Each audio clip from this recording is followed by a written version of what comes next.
Jadi ini judul yang sangat menarik. Kalau kita bicara minds atau pikiran itu pasti ada dua komponen di dalamnya. Satu komponen hardware, satu komponen software.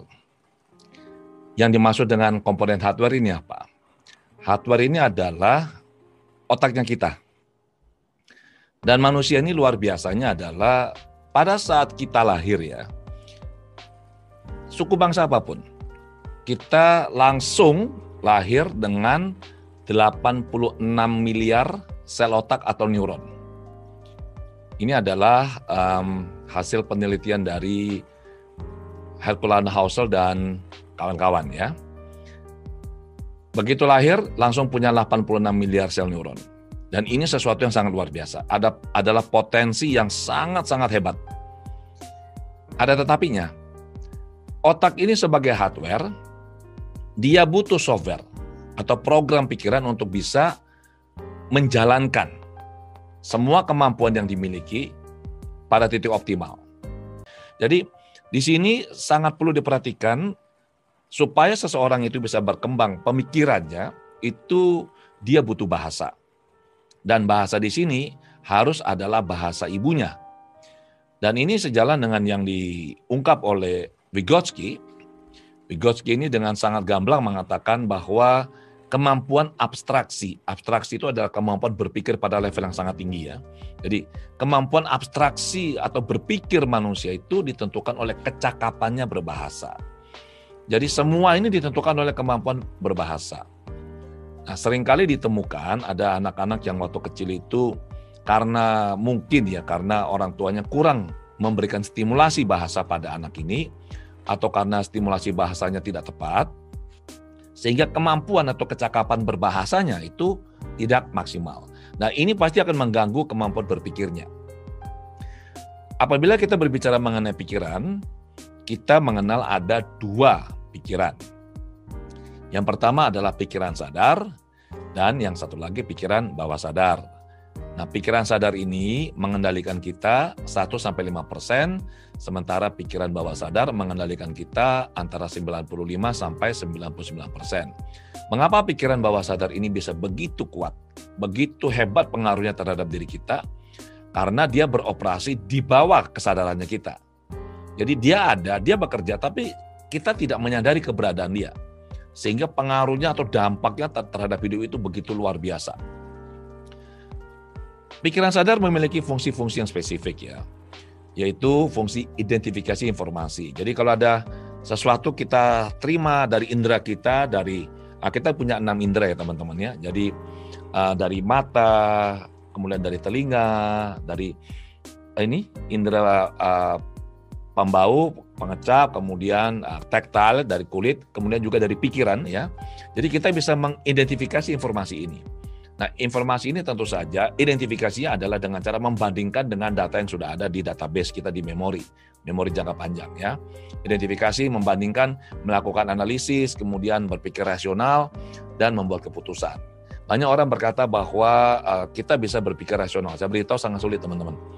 Berpikir rasional ini sulit sekali dilakukan karena kita hampir setiap saat ini dipengaruhi oleh emosi. Dan emosi membuat kita tidak bisa benar-benar berpikir rasional ya. Fungsi pikiran sadar juga adalah untuk membuat keputusan. Nah, ini penting karena kita berpikir menggunakan pikiran sadar untuk membuat keputusan yang tepat.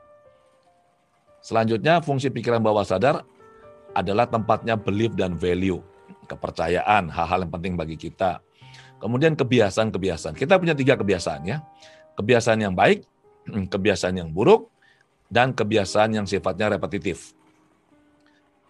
Pikiran bawah sadar tempatnya itu adalah dia bisa menghasilkan atau memunculkan emosi. Tempatnya kepribadian, intuisi, memori jangka panjang, dan kreativitas. Jadi 2 pikiran ini saling mempengaruhi sebenarnya. Tetapi yang sangat besar pengaruhnya adalah pikiran bawah sadar. Tadi di depan saya menyatakan bahwa untuk bisa beroperasi dengan bagus ya, itu kita butuh hardware sama software. Hardware-nya otak kita 86 miliar neuron atau sel saraf yang kita miliki sejak lahir, dan juga ada software. Nah, software ini apa? Apa yang dimaksud dengan software atau program pikiran? Simple. Yang dimaksud dengan program pikiran adalah belief atau kepercayaan. Belief adalah apa yang kita pikir benar dan kita rasa benar menurut kita sehingga diterima sebagai kebenaran. Nah, sekarang pertanyaannya, yang benar-benar benar ini yang mana? Atau bagaimana sih belief ini bisa masuk ke dalam diri kita? Ini kita lihat begini teman-teman. Sejak terjadinya pembuahan, pikiran bawah sadar sudah aktif. Begitu terjadi pembuahan, sudah ada kehidupan, pikiran bawah sadar ini langsung aktif. Dan pikiran bawah sadar ini akan terus aktif sampai nanti seseorang meninggal atau dia pindah alam. Apa yang terjadi pada si ibu, yang dipikirkan oleh si ibu, yang dialami, yang dibaca, yang dirasakan pada saat mengandung anak ini, sejak terjadi yang pembuahan sampai nanti anak ini dilahirkan, itu juga terekam di bawah sadar si anak. Dan ini akan membentuk dan mempengaruhi si anak. Begitu anak ini lahir, sampai usia 3 tahun belum ada pikiran sadar. Yang ada hanya pikiran bawah sadar. Jadi kalau kita jumpa anak-anak masih kecil ya, jadi 0-3 tahun itu, dia buka mata, dia tertawa sama kita, itu dia murni beroperasi di bawah sadar, bukan di pikiran sadarnya. Pikiran sadar mulai aktif di usia kurang lebih 3 tahun, kemudian 6 tahun pertama ini adalah masa yang paling kritis. Ini adalah di mana fondasi dari kehidupan seseorang itu dibentuk. Kemudian sampai nanti kira-kira usia 13 tahun, inilah sebenarnya skrip kehidupan seseorang ini ditulis. Baik oleh dirinya maupun oleh lingkungan. Kalau dia masih kecil, maka program pikiran belief-belief ini masuk ke dalam dirinya lewat siapa? Lewat orang tuanya, lewat guru, lewat lingkungan, lewat figur otoritas atau pengasuh utama. Jadi apa yang dikatakan kepada seorang anak, apa yang dia dengar, apa yang dia rasakan, apa yang dia tonton, apa yang dia lihat, ini semuanya tanpa bisa difilter, masuk ke bawah sadar seorang anak, diterima sebagai kebenaran. Dan 0-3 tahun pertama ini adalah masa-masa yang begitu cepat terjadinya proses programming. Mengapa? Karena kita ini didesain untuk bisa survive. Kita harus bisa selamat, harus bisa menjalani hidup dengan baik. Maka untuk bisa menjalani hidup dengan baik, kita butuh peta, semacam kayak acuan untuk bisa melihat lingkungan, menilai apa yang terjadi di sekitar kita. Bagaimana kita menavigasi diri kita dalam menjalani dan mengeksplorasi lingkungan kita. Kita bisa blend in, kita bisa menyatu dan bisa berinteraksi dengan lingkungan. Nah, anak yang baru lahir tidak punya data ini. Maka by design, karena belum ada pikiran sadar, yang aktif hanya pikiran bawah sadar, apapun yang anak alami itu diserap sepenuhnya tanpa pernah bisa dianalisis. Benar atau salah. Jadi kalau ada sebuah pernyataan yang kepada anak yang mengatakan misalkan, oh kamu tuh anak bodoh. Anak ini percaya bahwa dia bodoh. Kalau kita bilang, kamu anak pintar. Dia percaya bahwa dia anak pintar. Jadi semua ucapan orang tua, ya atau apapun yang didengar anak, itu masuk tanpa bisa difilter dan menjadi program pikirannya. Dan instalasi yang paling krusial terjadi di 3 tahun pertama, kemudian 3 tahun kedua, dan sampai di usia 13 tahun. Di usia 13 tahun inilah di mana pikiran sadar ini sudah sangat kuat. Sehingga apa yang telah diisikan ke dalam diri seorang anak, program-program yang sudah masuk dari dalam kandungan sampai kira-kira usia 13 tahun, kalau setelahnya itu kita mau mengubah program ini biasanya sangat sulit. Dibutuhkan keterampilan, kemampuan teknis yang sangat tinggi untuk bisa mengubah program-program ini, belief-belief ini. Belief yang sudah masuk ke dalam diri kita akan mendikte, membentuk koridor berpikir. Belief ini teman-teman mempengaruhi aspek spiritual kita, finansial, bisnis karir, materi, liburan, pengembangan diri, relasi, dan sosial. Apabila kita mendapati satu aspek kehidupan atau beberapa aspek kehidupan kita itu bagus ya, perkembangannya bagus, capaiannya bagus, itu artinya belief kita di aspek kehidupan ini mendukung kita. Aspek spiritual misalnya, aspek finansial misalnya. Apabila seseorang yang finansialnya bagus, berarti belief-nya mendukung dia untuk mencapai ini. Kalau finansialnya tidak bagus atau kurang bagus, berarti ada belief atau program pikiran yang menghambat dirinya dia.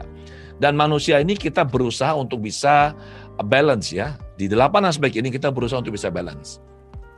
Ada orang yang finansial bagus, bisnis karir bagus, materinya bagus, sering liburan, tapi pengembangan dirinya kurang, atau relasinya kurang, atau sosialnya kurang. Maka kalau kita mau mencermati, untuk aspek-aspek yang sudah bagus, kita bisa pertahankan, atau kita bisa tingkatkan. Aspek kehidupan yang kurang maksimal, nah kita cari, ini penyebabnya apa. Dan ini pasti ditentukan oleh program pikiran, ya. Ada sebuah penelitian menarik teman-teman yang dilakukan oleh Matthew Killingsworth dan Daniel Gilbert. Itu mereka psikolog dari Universitas Harvard, ya. Mereka meneliti dan ini diterbitkan di Jurnal Science edisi 12 November tahun 2010, ya. Mereka menulis sebuah penelitian mereka tuliskan ke dalam sebuah artikel yang judulnya A Wandering Mind is an Unhappy Mind, atau pikiran yang berkelana ini adalah pikiran yang tidak bahagia. Dan mereka menemukan bahwa 46,9%, hampir 47% orang yang dalam kondisi sadar normal seperti ini, pikiran mereka akan suka jalan-jalan. Ya, jadi seperti Anda yang sedang mendengarkan apa yang saya sampaikan, Anda nggak bisa sepenuhnya fokus pada materi yang saya sampaikan. Nanti pikiran Anda mikir yang lain, mikir ini, mikir itu.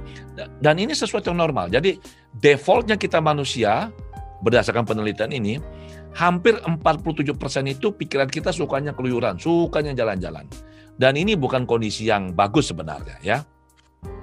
Saya kutip dari Dhammapada, di sini dinyatakan bahwa pikiran itu mudah goyah, tidak tetap. Pikiran susah dikendalikan dan dikuasai, tetapi orang bijaksana meluruskannya bagaikan seorang pembuat panah meluruskan anak panah. Dan pikiran sangat sulit untuk dilihat, amat lembut dan halus. Pikiran bergerak sesuka hatinya. Orang bijaksana selalu menjaga pikirannya. Seseorang yang menjaga pikirannya akan berbahagia. Bagaimana cara kita melatih pikiran supaya kita punya a great mind? Salah satunya yang saya sarankan adalah kita perlu melatih yang namanya mindfulness. Tetapi mindful juga hati-hati, ada dua tipe, ya. Ada yang mind sama full jadi bisa. Yang sebelah kiri mindful, jadi pikirannya penuh ruwet dak karuan. Yang sebelah kanan mindful, aware. Nah, ini bisa kita latih. Meditasi salah satu cara untuk melatih mindfulness, ya. Kemudian tidak harus kita duduk, itu caranya melatih mindfulness, tidak.